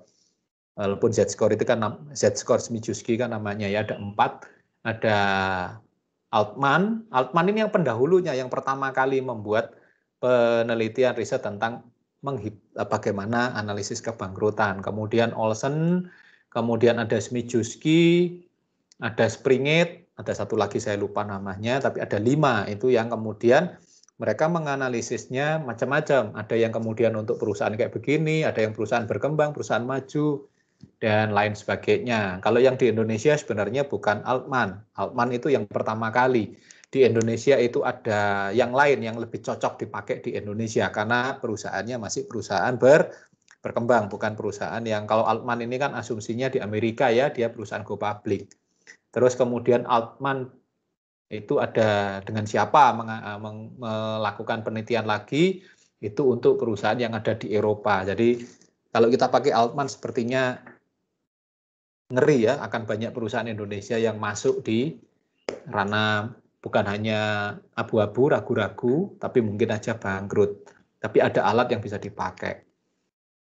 Nah, sebagai informasi, sebenarnya membandingkan 5 ini, apalagi dengan kondisi pandemi, ada ancaman kebangkrutan di dalam perusahaan itu, hitung aja menggunakan membuat penelitian ya. Ini siapapun yang ada yang mau ya, anak-anak keuangan yang belajar audit di sini kan, oh bukan sih, kalau ini kan keuangan semuanya ya. Siapapun yang mau belajar keuangan, nantinya memperdalam keuangan, mau meneliti tentang beda atau katakanlah yang paling sesuai di Indonesia, pakai ANOVA namanya, ujinya uji beda yang masing-masing berbeda itu Altman, Olsen, Springett, Smijuski boleh dipakai. Boleh dipakai jadi alat penelitian. Karena yang meneliti terakhir itu anak angkatan namanya Ali Altribisi, itu angkatan 2010. Sekarang anak ini juga kemudian meneliti, Ali Altribisi ini melanjutkan penelitiannya yang sama tentang kebangkrutan itu di S2 dan sudah lulus ya dari Brawijaya. Jadi ya kalau mau diteliti lagi nggak apa-apa. Yang dijadikan patokan itu penelitiannya Ali Altribisi. Nah kebetulan saya jadi dosen pengujinya, Pak Ri jadi dosen pembimbingnya. Yang saya buat sakit hati itu anak itu ngobrol ke saya kasih ini, 5 ini diuji, terus kemudian karena saat itu Pak Ri kaprodinya, Pak Ri yang kemudian seneng ya dijadikan penelitiannya Pak Ri. Ya nggak apa-apa sih, kemudian saya jadi dosen pengujinya. Tapi kemudian Pak Ri mengajak saya untuk melakukan publikasi dari hasil kerja anak itu, karena ya karena saya yang mengusulkan pertama. Jadi itu bisa kalau siapapun yang ada di sini menggunakan penelitian yang salah satunya itu dipakai oleh Altribisi, membuat beda 5 ini untuk dicari mana yang paling cocok dengan kondisi Indonesia, analisis kebangkrutan. Kenapa kok saya bilang cocok? Karena kondisinya kita sekarang lagi pandemi. Jadi itu kemudian ada yang cocok. Ada banyak yang cocok, katakanlah bidang apa dan sebagainya. Katakanlah Anda perusahaan go public, bidangnya manufaktur, atau kemudian retail, itu bisa yang menjadi hasilnya bisa saja berbeda. Tapi ya silahkan kalau ada yang mau, kalau yang tertarik. Kalau yang tidak ada yang tertarik ya nggak apa-apa juga sih, mau pakai penelitian pakai katakanlah yang lain boleh. Tapi kalau mau pakai ini teori keuangan fundamental yang jadi patokan, jadi dasar, menarik. Ya, dengan pembedaan antara Z-score, Y-score, X-score, ya, antara 5 alat itu, 5 model. Kemudian dilihat perbedaannya. Nggak sulit sebenarnya. Cuma hanya Anda menghitung dengan datanya satu, tapi menghitung dengan 5 model, terus kemudian dilihat bedanya. Oke. Nah, kemudian kita ngomongin masalah going concern. Keberlangsungan usaha, keberlanjutan usaha, sustainabilitas, ya bahasa yang sekarang. Itu sustainabilitas, bagaimana keberlangsungan itu bisa dijamin. Nah, di sini bahwa kemudian ternyata ada beberapa indikator yang kemudian menjadikan bisa saja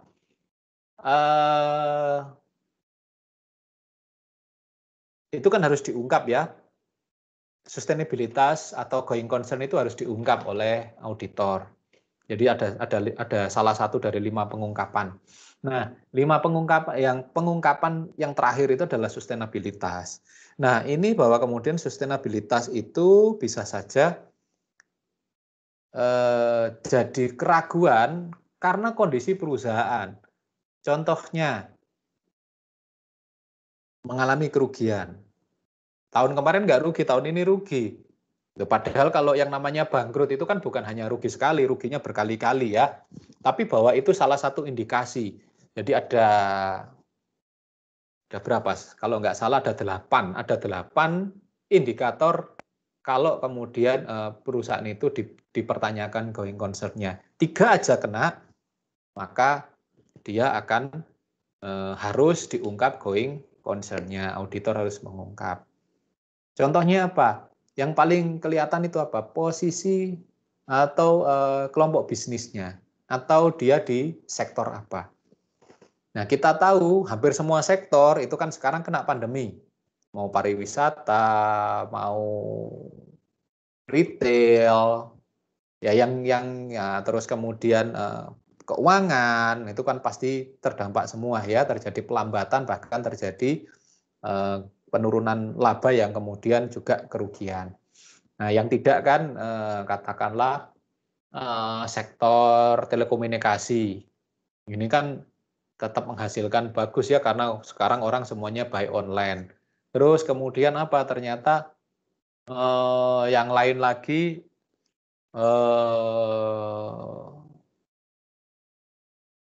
seperti marketplace itu malah meningkat penjualannya karena orang tidak lagi perlu bertatap muka transaksinya.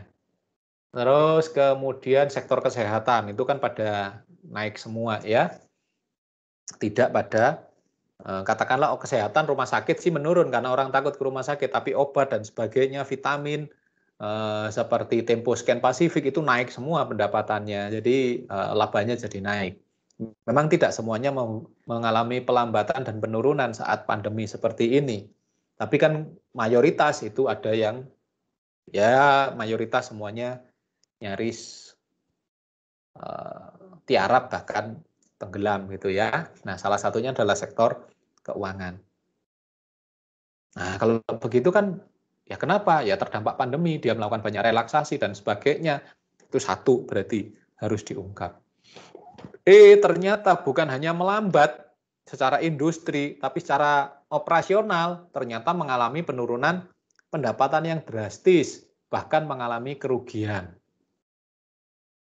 Tanda yang kedua, rugi itu adalah tanda dari kemungkinan adanya ancaman terhadap sustainabilitas. Yang ketiga, karena kemudian ini sektor keuangan ya, sektor entah perbankan, entah itu ya entah itu koperasi dan sebagainya ya. koperasi simpan pinjam itu ya. Ini edisi curcol kok. Jadi ya itu salah satunya gitu ya. Terus yang ketiga bahwa kemudian ternyata NPL jadi naik. Syarat perbankan NPL itu 5%, tapi bahwa kemudian NPL banyak yang tidak bisa ditagih karena orang sudah pasrah. Nah, ini contohnya di tempat saya itu NPL-nya naik sampai ke tingkat 30%. Dari sebelumnya sudah tinggi ya, sudah 20-an sekian, itu kemudian jadi 30%. Wah, ya, ketertagihannya jadi diragukan nih. Terus kemudian apa? Yang lain lagi. Kemudian banyak orang yang menyerahkan asetnya untuk kemudian dijualkan, artinya AIDA-nya. Aset yang dijaminkan itu naik. Tinggi ya, kita punya barang sitaan yang banyak, tapi kemudian kita tidak bisa jual, naik. Tuh kan? AIDA naik, penjualan juga sulit. Karena ya siapa yang sekarang dalam kondisi sekarang orang juga mau beli macam rumah, tanah, mobil, dan sebagainya. Sedikit sekali orang yang mau bermain di sana.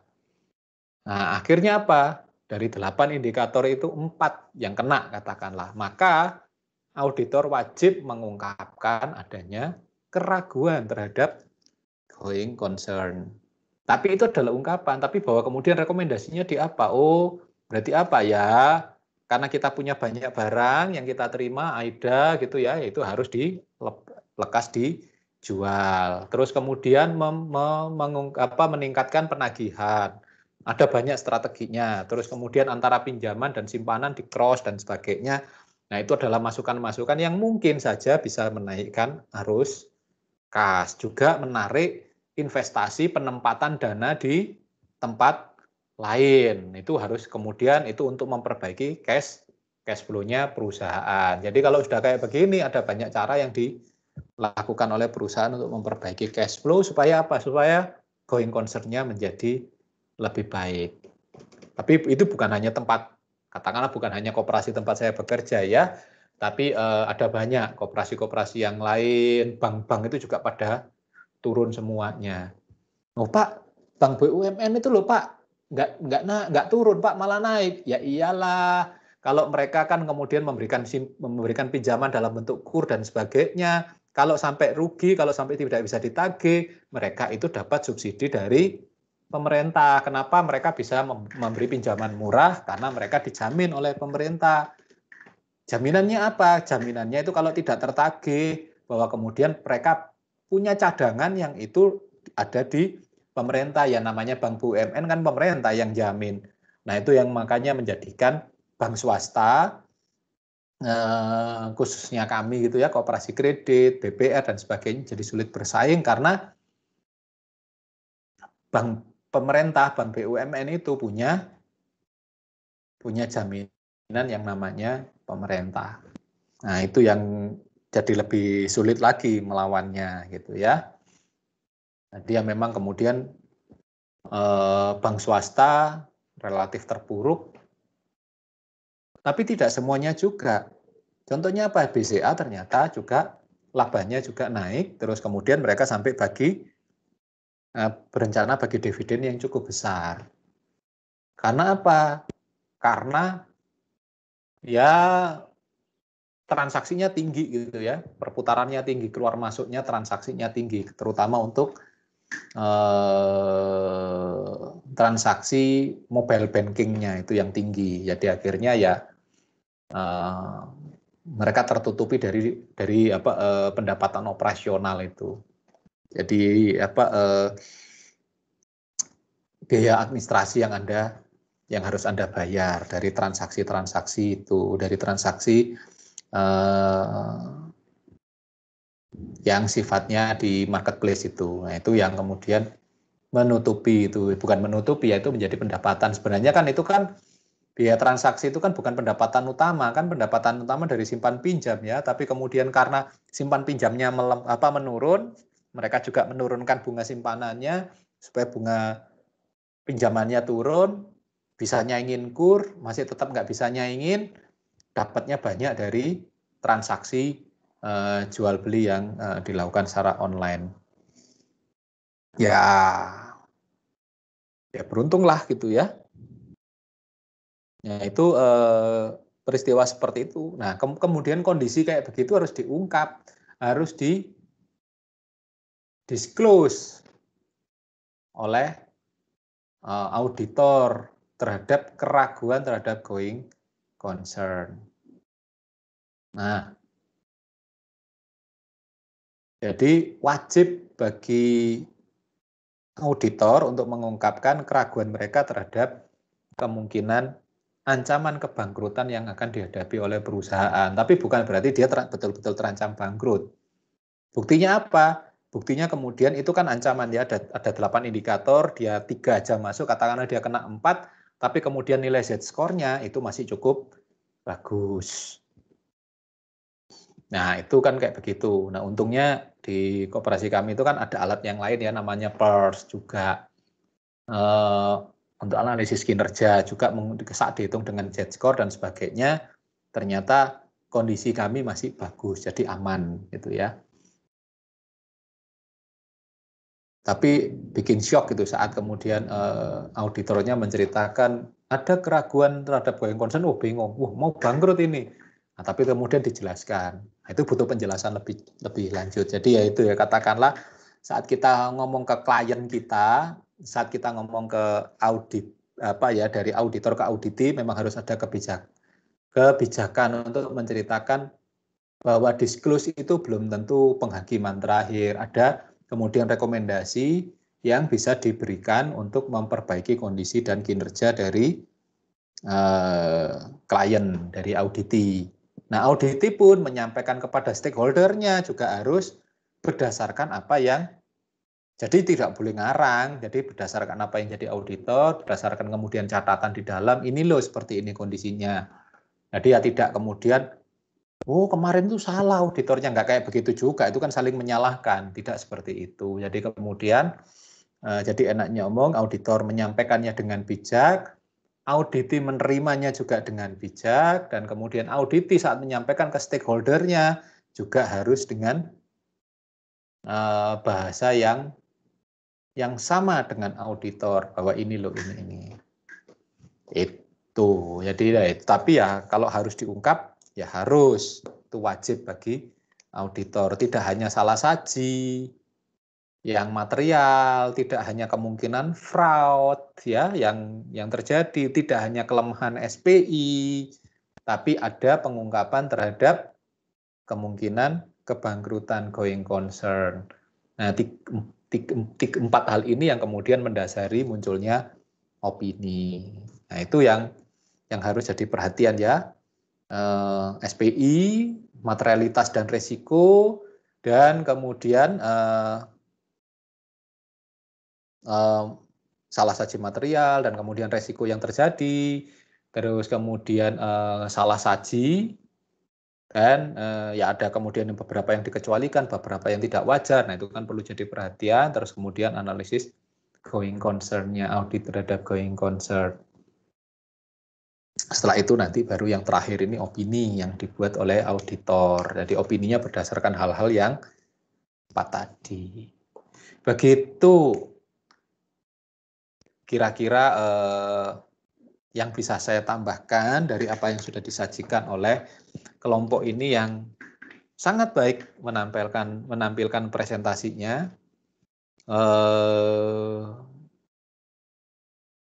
Nyaris sempurna, kecuali memang ada beberapa yang memang ternyata masih adalah ya, yang kesalahan dan sebagainya, ya manusiawi kesalahannya itu masih ada yang kurang, inilah tidak dimiringkan, terus kemudian ketinggalan, tidak ngasih referensi dan sebagainya, hal-hal yang perlu diperbaiki secara teknis saja dari kelompok ini. Tapi kalau yang secara materi sangat bagus gitu ya, lengkap, detail.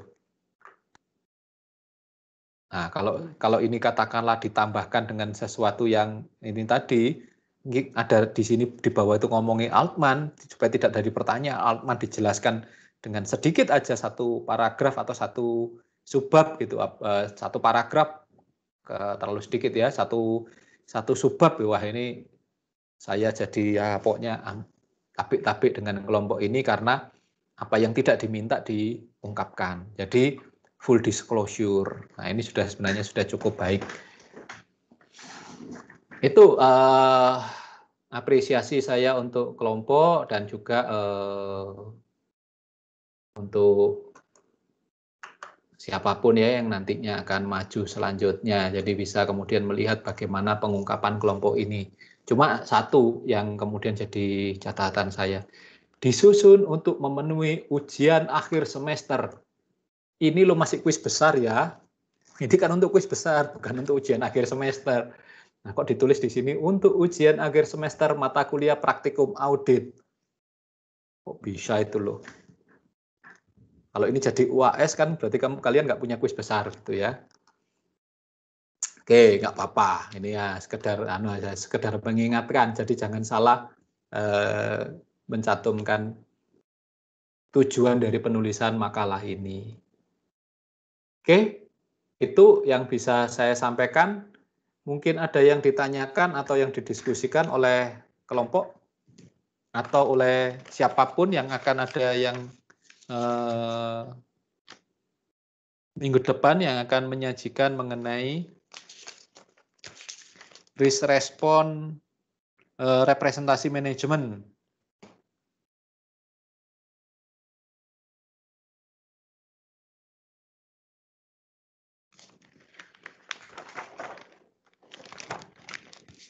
Pak, saya mau tanya, ya. Pak. Boleh, Pak?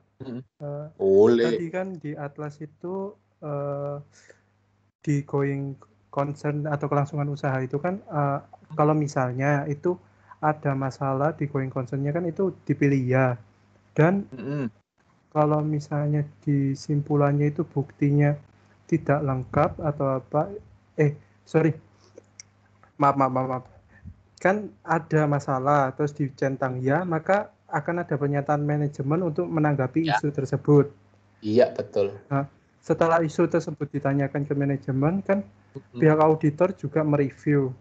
Iya. Nah, reviewnya itu biasanya maksudnya berdasarkan apa dan bagaimana itu, Pak? Nah, kalau reviewnya kan berdasarkan kemudian kan ada hal itu ditanyakan kan, seandainya contohnya gitu ya, konkret aja real itu ya, tempat kami gitu kemarin, kemudian saat ada PKPU seharusnya kita bisa tagih itu di November, ternyata sampai Januari tidak bisa ditagih dan kemudian PKPU. Jadi dua hal, mereka itu masalah going concern dan itu juga subsequent event terjadi. Nah itu jadi terus kemudian auditornya kan nanya, loh kenapa kok bisa kayak begini ya, kami terus kemudian jelaskan dan sebagainya. Yang terjadi bahwa kemudian PKPU-nya itu sudah masuk, terus kemudian pengacara dan sebagainya kita sudah sampaikan, risalahnya kita sudah sampaikan dan sebagainya. Nah hasil-hasil dari itu, hasil-hasil dari risalah, hasil dari keputusan sidang awal dan sebagainya itu yang kemudian jadi review, bahan materi review untuk auditor. Ya memang ada masalah going concern, ada masalah karena terkena PKPU, tapi kan itu katakanlah bukan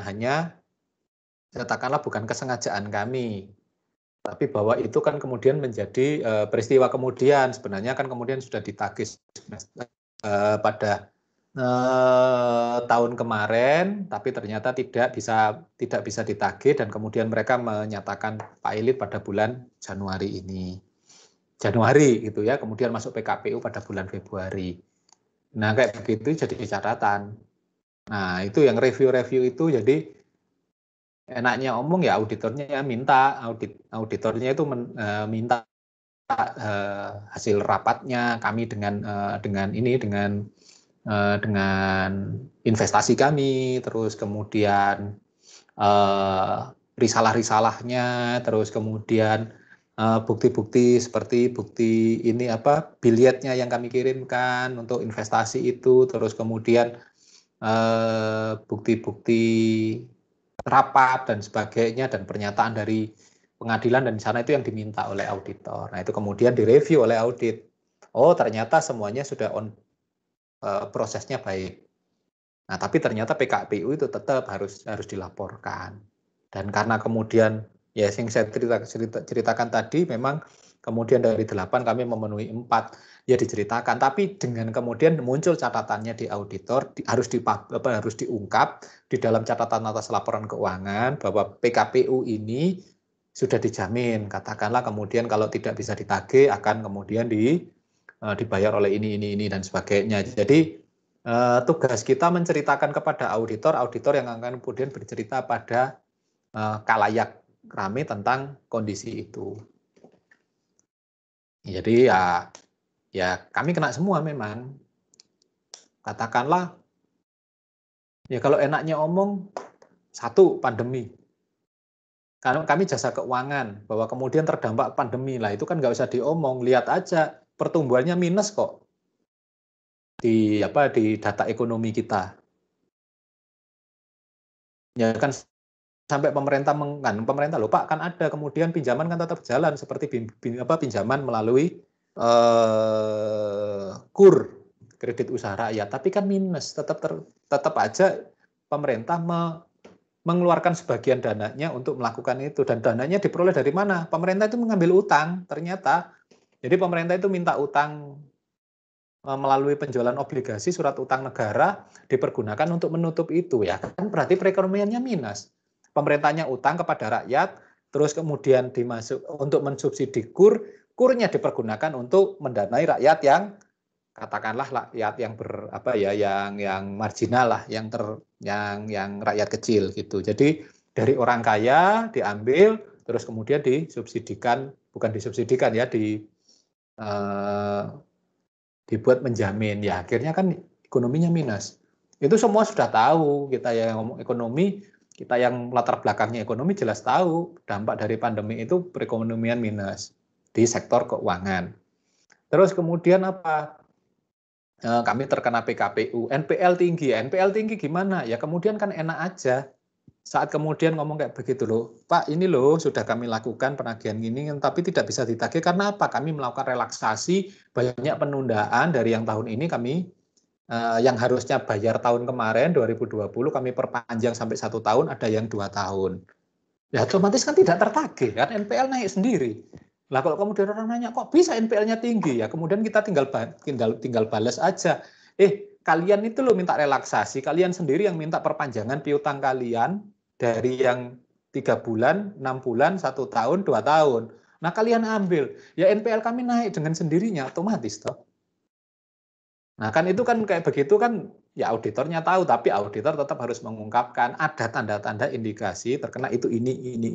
Dan kemudian itu dikumpulkan. Jadi sebetulnya pekerjaan auditnya itu cukup 1 buku, karena masalah ini auditor nambah 1 buku lagi gitu masuk, dan kemudian jadi penjelasannya dipanjang auditor untuk hal-hal yang terkait dengan going concern. Nah itu yang kemudian pekerjaannya. Jadi apa yang ada di atlas ini ditulis memang klik-klik bahwa kemudian ya penjelasannya kan begitu, dengan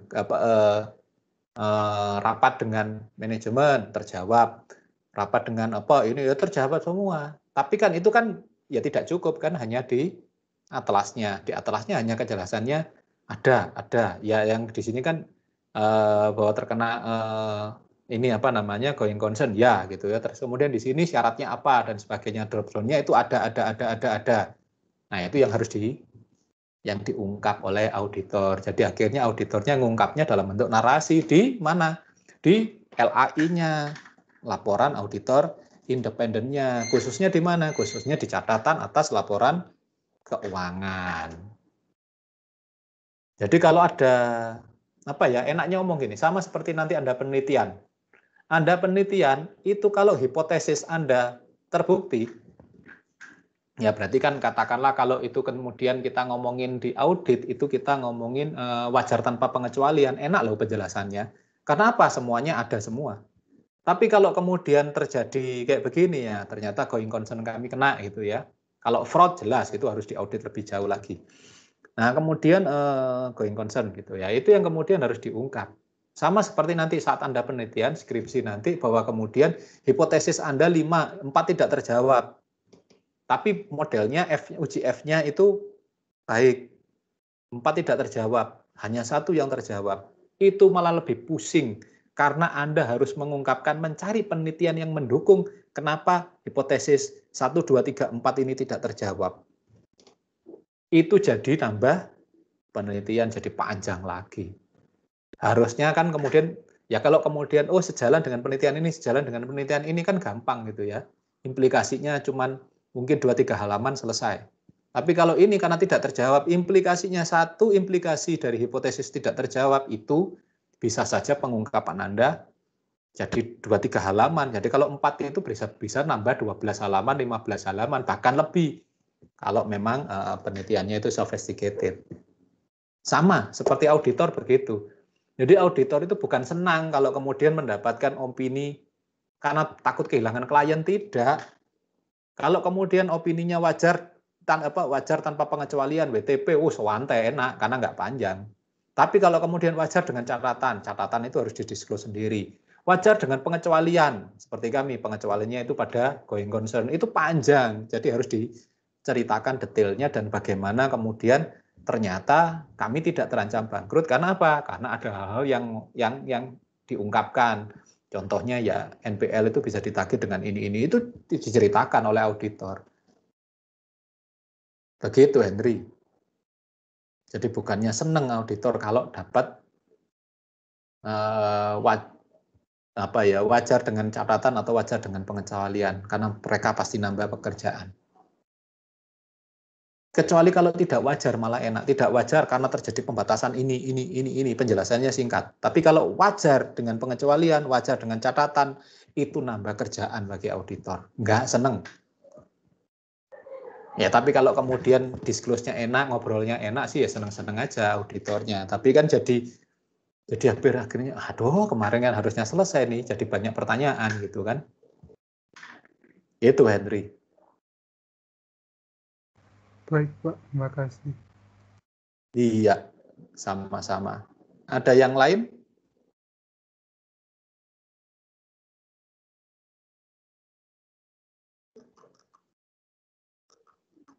Jadi enak sebenarnya, baik karena saya bisa cerita bahwa kemudian hasil auditnya seperti apa dari sisi auditornya maupun dari sisi auditinya, saya bisa ceritakan ini semua.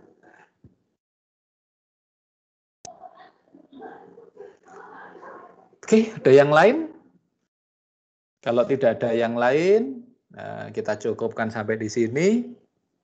Ya, terima kasih untuk perhatiannya. Sudah lebih dari ini ya, sudah lebih 15 menit dari kuliah seharusnya. Oke, ya kita akan tutup dan akhiri dengan doa. Ya, kita berdoa untuk kebaikan kita, untuk kuliah kita, juga kita berdoa untuk saudara-saudara kita yang ada di Nusa Tenggara ya, Barat maupun Timur, maupun yang terdampak gempa di pesisir selatan Malang, Lumajang, dan Blitar. Ya, supaya kita nggak kena bencana gitu ya. Saya nggak tahu gimana, kayaknya kawan-kawan pasti ada banyak yang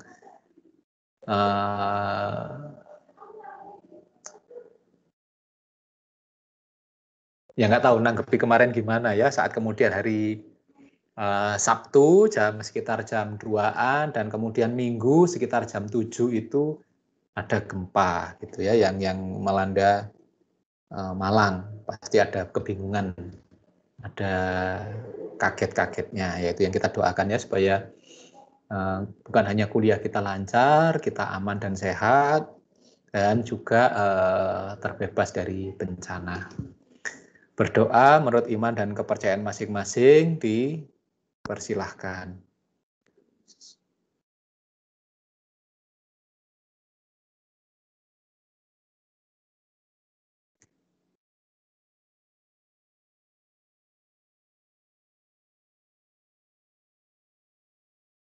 Ya, terima kasih.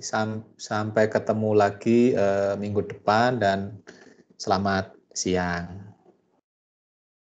Terima kasih, Pak. Terima kasih, Pak. Iya, Terima kasih, sama-sama. Pak. Terima kasih, Pak. Siang. Terima kasih, Pak, dan selamat sore.